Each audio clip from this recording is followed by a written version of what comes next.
part 3 of maybe 3. I might have to do a part 4 if anybody's interested enough to watch them. So my daughter moved out, I guess, a year and a half ago. And so I started sleeping in here. But, back in the winter last year, I noticed there was this sound all of a sudden.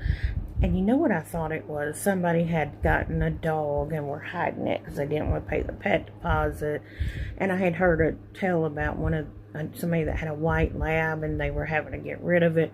I thought they had dug out, right this wall where the mirror is, I thought they had dug out like a space in the attic to hide it while they were at work or something, or while they're gone at night.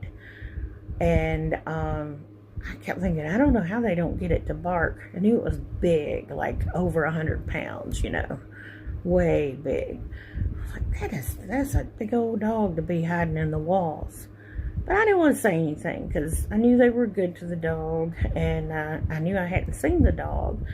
So I thought, well, they must be doing puppy pads inside the wall, and then they bring it out when they're home and, play with it. They must have it. It never was a barker when it was outside. Well, long story short, the other night I was laying here on the bed, and it was so quiet. You could hear a pin drop. It was at 11:30. And I heard the dog, but I heard it go up the wall, plain as day. Steps. And then I heard it on the ceiling. Right here. And I thought, oh, that's weird.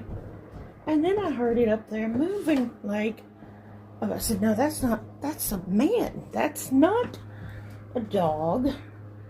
That's a man up there moving like the heat and air vents around or some cables.